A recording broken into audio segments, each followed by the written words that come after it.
I found it in my grandmother's storage chest, a solid metal scarab, resembling those from ancient Egypt. She's always been an avid traveler and believes she picked it up during one of her journeys across Europe many years ago. The underside is engraved with intricate hieroglyphs, and despite its compact size, it feels surprisingly heavy. Does anyone know what it is? It's an Egyptian revival bronze scarab paperweight, a beautifully crafted functional piece that adds a touch of elegance to any desktop or office setting. I found this in my yard, about 18 inches long and incredibly heavy, weighing roughly 75 pounds. The rust makes me suspect it's cast iron, but the verdigris suggests it could be bronze. I'm hesitant to clean it just yet, unsure of its potential value. Given that I live on Cape Cod, it seems likely to be of nautical origin. Any idea what this could be? It is similar to a capstan, but its horizontal orientation would indicate that the term windlass may be more accurate. There aren't drive belts on these things. They are either manual or electric, and the motor is internal. The right side is designed for chain, and is sized for one type of chain only. The left side is not sized and may be used for line. This doesn't appear to be manually operated, because there's no place to attach a bar or other device. And it's loud. I found a metal tube with a screw-on cap at a thrift store. It feels like steel, with no engravings or markings, and there's a small hole at the tip of the cap. Initially, I thought it might be a necklace for holding ashes, but it seems too long and heavy to be comfortable to wear. Inside the cap, there's a patch where the gold coloring has worn away, revealing a grayish tone, which makes me think it's steel, especially considering the weight. It's hefty, but not quite heavy enough to be brass. Any ideas on what it could be? What is this thing? It's a needle case, though it's missing the small ring that typically fits through the hole. My dad sent me a picture of a golden object that I initially assumed was a paperweight, though I wasn't completely sure. It's quite heavy, and my dad thinks it's made of metal, coated in gold paint. The item has a flat bottom, a handle, and the key in the photo gives a sense of its size. When I asked him, he mentioned there are no markings, numbers, or brand names on it. So, what exactly is this golden metal object?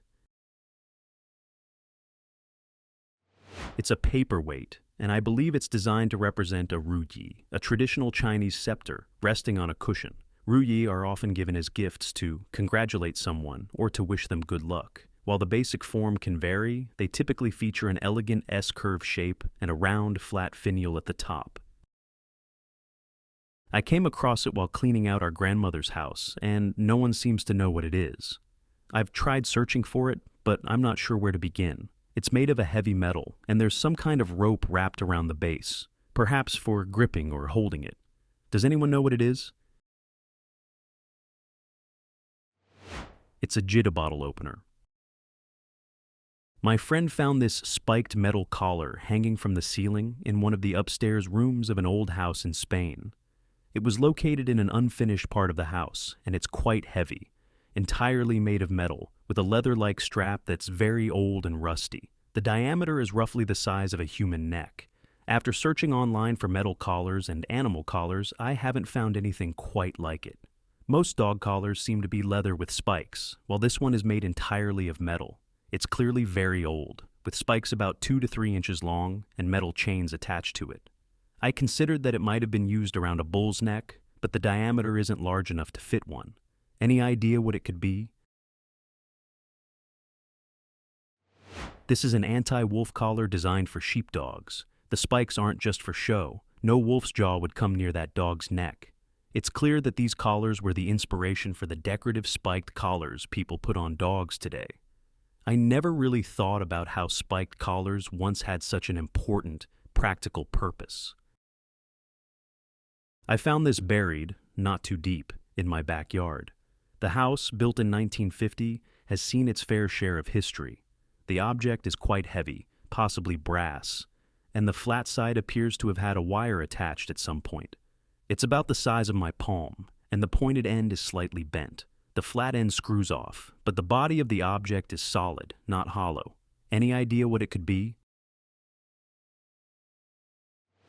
It's a plumb bob, A plumb bob, also known as a plummet or plumb bob level, is a weight with a pointed tip at the bottom, suspended from a string. It's used to establish a vertical reference line, also known as a plumb line. This tool is a precursor to the modern spirit level and was essential for determining a vertical datum. While traditionally made of stone, wood, or lead, plumb bobs can also be crafted from other metals. When used for decorative purposes, they might be made of bone or ivory.